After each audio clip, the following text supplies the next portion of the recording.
This lecture is on principal components analysis and its use in image processing. First, a background on principal components. So I'm going to use a simple example of a set of vectors, two-dimensional vectors, each one called x here. And I'm just going to illustrate this with a collection of vectors or points in two dimensions. Each point is an x and y. Here's a bit of Matlab code that generates this collection of points. First, we're to calculate the mean of this population, or the expectation. That's what the E means of these random vectors x. So the mean or expectation of x is just adding up all the x's and dividing by the number of points. So that gives us the centroid or center of that population. The covariance matrix is the expected value of x minus the mean times x minus the mean transpose. So first we have to subtract off the mean of the points, and then we compute the expectation of that. So here's some code that calculates the mean in Matlab. The repmat means replicate matrix, so it takes all of the vectors x and the mean vector ux, I called it here, and creates an n by 1 matrix. Creates n by 1 copies of this matrix. So I can subtract two matrices of the same side. So anyway, this is the centered population now, where the mean is now at 0, 0. Okay, so the covariance then, another way to write that is like if you multiply through these values, you get x transpose, and then minus m transpose. So this is a two-dimensional matrix where we have the variances of the x values and the y. This should be a y, and then the cross variances or covariances of x and y in the diagonal here. So we could do this by hand or with some code, but Matlab has a function called COV for calculate covariance of this set of vectors. So that produces this matrix, this 2 by 2 matrix here. So covariance matrices are real and symmetric, and the off-diagonal elements indicate the covariance here. So if these are 0, that means that these dimensions of x are uncorrelated or independent. In this case, we have a large negative value, which means that x and y, the two dimensions of our vector, vary opposite to each other. So as x increases, y tends to decrease and vice versa. All right, so principal components now.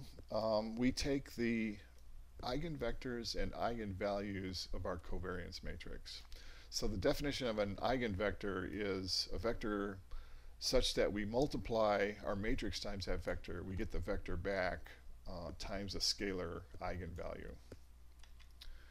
So by definition, these are orthonormal, meaning that the magnitude of the vectors is 1, and the dot product of any pair of them is 0 if it's not the same vector. So in other words, these are perpendicular to each other. We're going to sort these in descending order, so the lambda 1 is the largest value, and that will also be our E1, our eigenvector 1. And these eigenvectors are called principal components. Okay, so let's put those eigenvectors, so we've calculated the eigenvectors of the covariance matrix. We'll put them into a matrix A, where each row here is a eigenvector. So they go from 1 to n. And let's say we create a transformation we subtract off the mean of x, and we multiply the x times this matrix A, and we produce a new matrix or a new vector called y. So this is called a principal components transform. Let's look at the covariance matrix of these new vectors y. So by definition, it's the expected value of y minus my, the mean of y, times the y minus mean of y transpose. But the mean of y is 0 because if I just plug in the definition of y, which is a times x minus mx, and I can take the expectation of e minus the expectation of m, and those are equal, so the result is a 0. So the covariance of y then is just the expected value of y transpose. If I plug in what y is here, and I perform the transpose of this product, so I get these two matrices, and bring in the expected value, a of course is a constant, so I can bring that out here. So I get the expected value of x transpose in the middle here, which is just the covariance of x, as long as I've subtracted off the mean. All right, so I have this result that C, the covariance of y, is A times the covariance of x times A transpose, where A, of course, is a matrix composed of the eigenvectors of Cx, where those guys are in the rows here. And of course, if I take the transpose of this, I get the eigenvectors in the columns. So since the columns of this A transpose are just the eigenvectors of Cx, then if I multiply those by Cx, I just get the eigenvectors back, of course, times the eigenvalues. So Cx times A transpose is just gives me lambda 1 E1 in the first column, lambda 2 E2 in the second column, and so forth. And if I now multiply that result by this A, so now I have products of E1 transpose E1, E2 transpose E1, etc. So all of that gives me a diagonal matrix with the lambdas along the diagonal. So the result then is that the covariance matrix of y is a diagonal matrix, and with the eigenvalues that are the same as the eigenvalues of Cx. And the fact that it's a diagonal matrix it reflects the fact that the y's are uncorrelated. So the dimensions of y are independent for these new vectors that I've produced. So again, the eigenvectors of Cx are the principal components. They're orthogonal and orthonormal. And the property of a matrix composed of orthonormal columns and rows means that the inverse of the matrix is equal to the transpose of the matrix.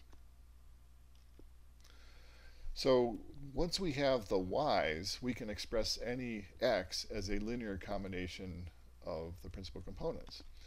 So here's our definition of our transform.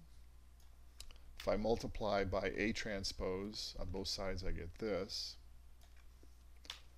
And A transpose, recall, is the same as A inverse. So this comes out to be the identity matrix. So I can solve for x, and I get x is equal to A transpose y plus mx.